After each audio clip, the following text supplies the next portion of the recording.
U.S. former National Security Advisor John Bolton has called for a far stronger response from Israel after Iran launched a missile and drone attack against the country. Now, Bolton, a former U.S. ambassador to the United Nations under President George W. Bush and an advisor in President Donald Trump's administration, spoke exclusively to WION to discuss scenarios in which the current tensions in West Asia could boil over. My colleague Mohammed Saleh gets you all the details. Listen to this. In your assessment, do you think Israel can actually fight a war against Iran on its own and still win? Because even in the Gaza offensive, what is pretty evident is that Tel Aviv, to a very large extent, has been relying on the weapons that have been transferred by the United States of America in the Gaza Strip.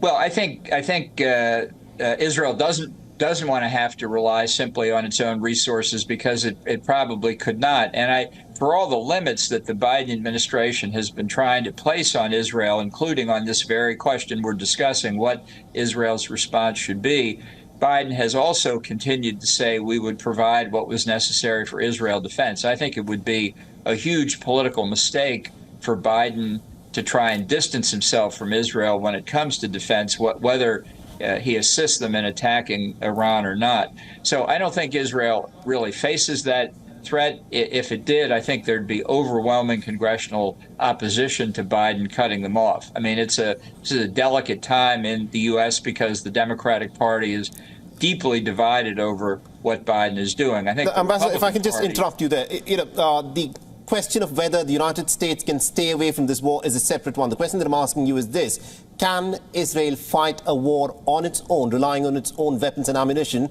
without relying on American-supplied weaponry? Well, I don't know. I think the answer to that's no, but I don't think that's a realistic possibility for the reasons I've been saying. Because I think it would be a political crisis in the United States if Biden really abandoned Israel.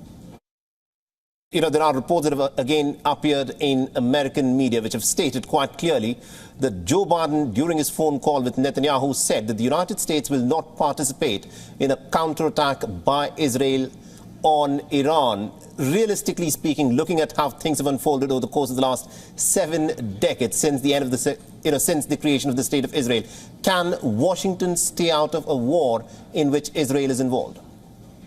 What Biden is distinguishing between, and I think it's a legitimate distinction, erroneous on his part, but a difference between aiding Israel and attacking Iran on the one hand versus aiding Israel in defending against subsequent Iranian attacks or subsequent attacks by the terrorist groups.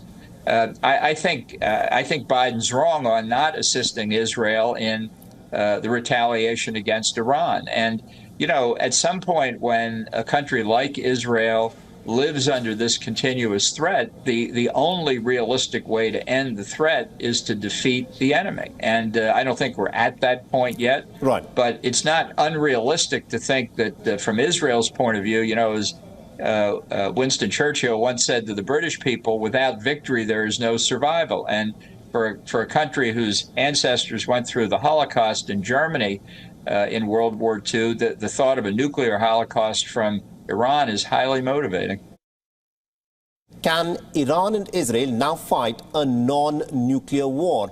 Or do you think any contest that breaks out between Tehran and Tel Aviv has the potential to spiral into a nuclear conflagration?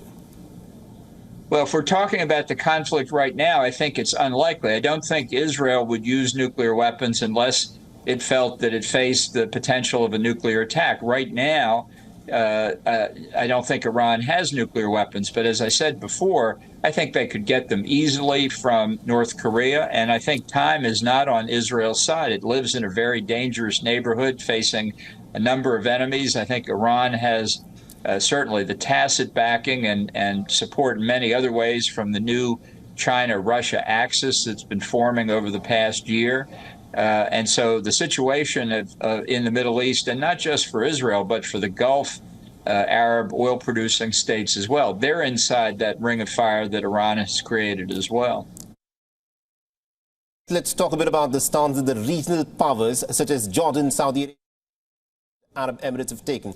Can these nations openly back the state of Israel and still survive the wrath of their local population in case Israel and Iran were to go to war?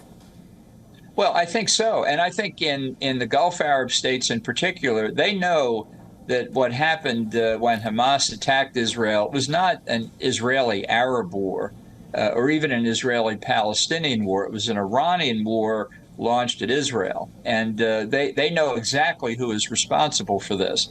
There's, I think, no sentiment among the leaderships of the Gulf Arab countries to do anything other than continue along the path of the Abraham Accords and expand them. They and Israel share the same strategic perception that the biggest threat to all of them is the regime in Tehran.